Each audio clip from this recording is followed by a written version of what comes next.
Friends अस्सलाम वालेकुम। Story start करने से पहले please subscribe my channel, like my video and click on the bell icon.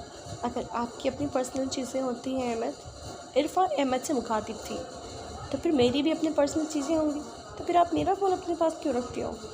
Ahmad Irfa के गाल को सहलाते हुए कह रहा होता है, good question my dear wife, लेकिन चलो ठीक है, अगर ये बात तुमने कह ही दी है तो ये फ़ोन लो। अहमद हंसते मुस्कुराते इरफा को उसका फ़ोन वापस कर देता है। इरफा अंदर से बहुत खुश हो जाती है।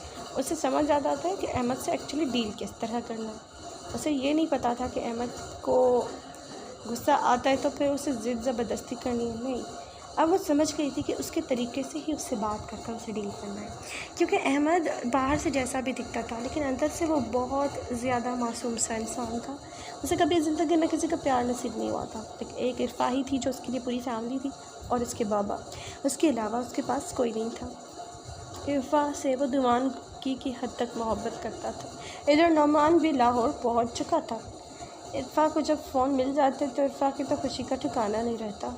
अहमद सारी रात नींद नहीं सो पाता ठीक से, क्योंकि इरफा सारी रात फ़ोन चला रही होती है।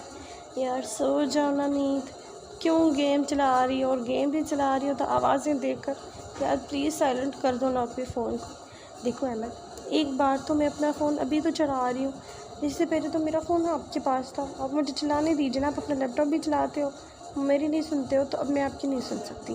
अहमद को लग रहा था कि इरफा का फ़ोन देकर मैंने इरफा को फ़ोन देकर कुछ गलत तो नहीं कर दिया।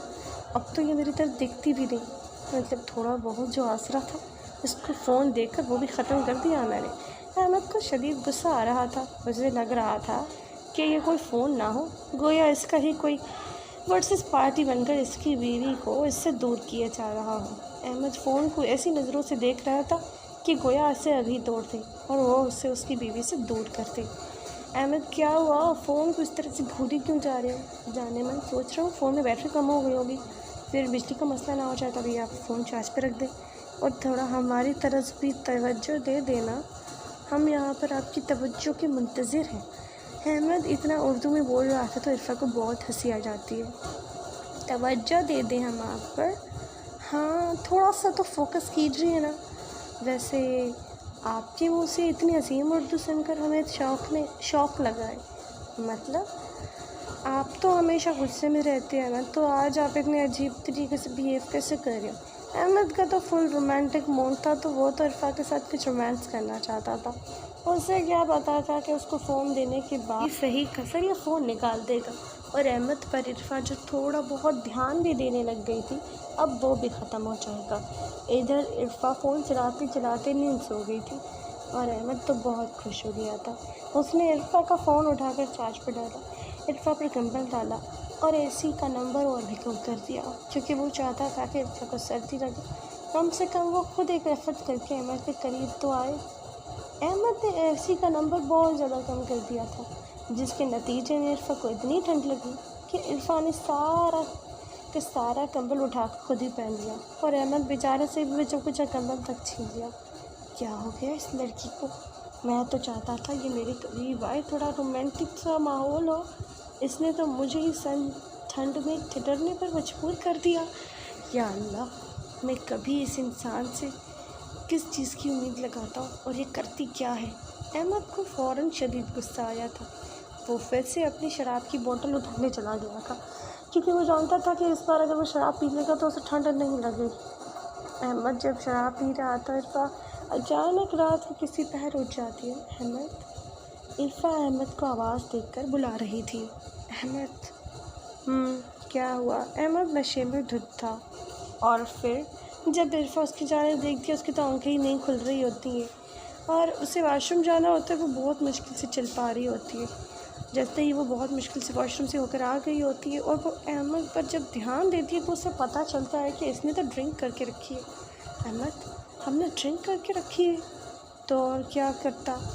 तुम्हें कहता हूँ मुझ पर ध्यान दो तो तुम ध्यान नहीं देती। फ़ोन उठाकर सारी रात मेरी नींद हराम करने के लिए फ़ोन चला रखा तुमने। अहमद, अभी रात के 2 बजे, आप चुपचाप नहीं सो जाएं। और वैसे ये ड्रिंक के बारे में तो आपने कभी नहीं बताया कि आप ड्रिंक भी पीते हो, तो और क्या करता मैंने एसी का नंबर थोड़ा सा कम कर लिया तो तुमने तो मुझे ज़मीन पर फेंक कर पूरी का पूरी बिस्तर पर खुद कब्जा कर लिया और फिर आराम से महारानी सो रही थी। कंबल तक छीन लिया मेरे से, इतनी सर्दी लग रही थी। जिसके बाद मैंने ड्रिंक कर ली थोड़ी सी। अहमद, क्या दिमाग ख़राब हो गया? इरफा अहमद से बहुत गुस्से से मुखातिब थी। आप ड्रिंक करते हो और आपने कभी मुझे बताया तक नहीं। अहमद को तो उस वक्त पता नहीं क्या हो रखा था। वो धीरे धीरे करके इरफा के करीब आ रहा था और आराम से उसको देखे जा रहा था। क्या हुआ? मुझे टिकटिकी बांध कर क्यों देख रही हो? अहमद उसके करीब आकर उसके बाजुओं को पकड़ लेता है और उससे कहने लगता है कि देखो जान, मुझे नहीं समझ आ रहा, मैं काफ़ी टेंस था तो इसलिए थोड़ी ड्रिंक कर ली। तो मसला क्या है अब तुम्हें? अब तो मैं तुम्हारे करीब भी नहीं आ रहा हूँ, चुपचाप एक जगह पे बैठ कर ड्रिंक ही कर रहा हूँ।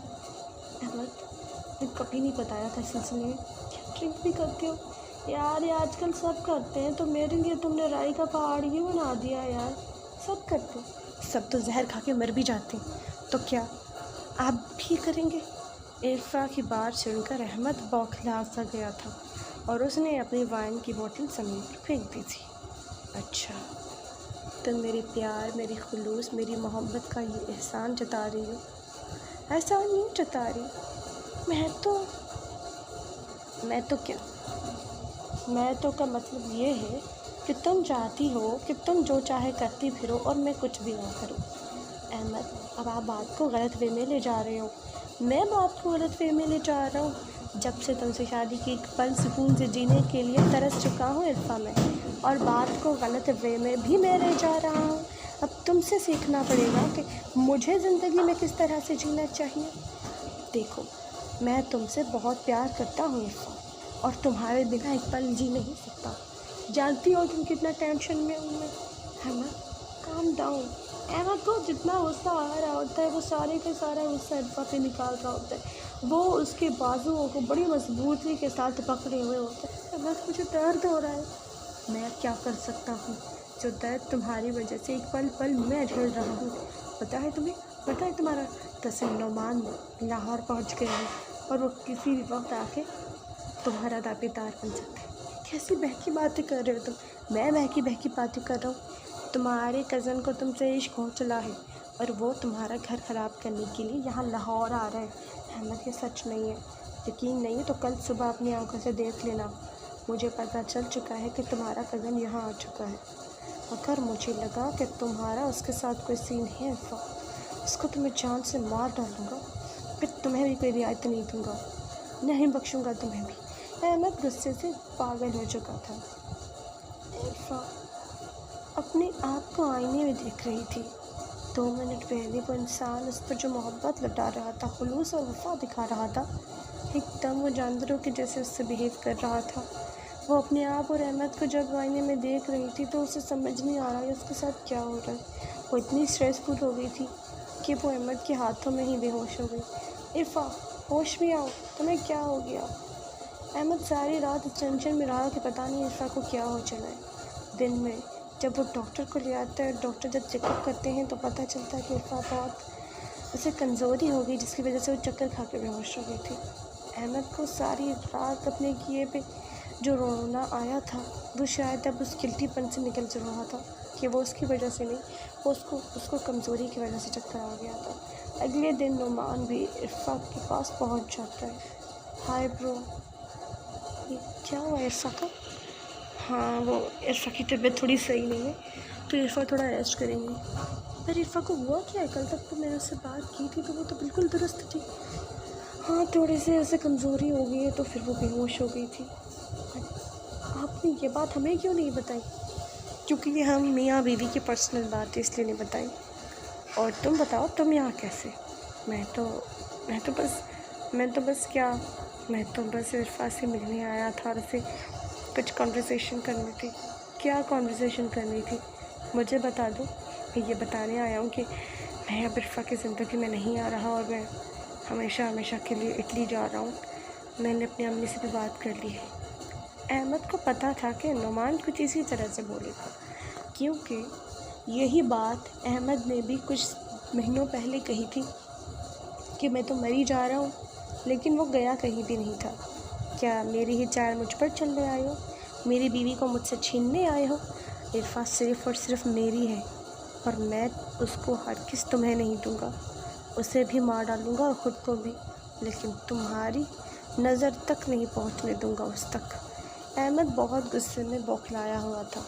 देखो, मैं उससे प्यार करता। अब नौमान अपनी सही में असलियत दिखा रहा था और मैं किसी भी कीमत पर उसे अपना बना के रहूँगा, तुम्हारे जैसे इंसान से बचा कर। तब तुम्हारी इज्जत कहाँ चली गई जब अपनी ही मंगेतर को सबके सामने कैरेक्टर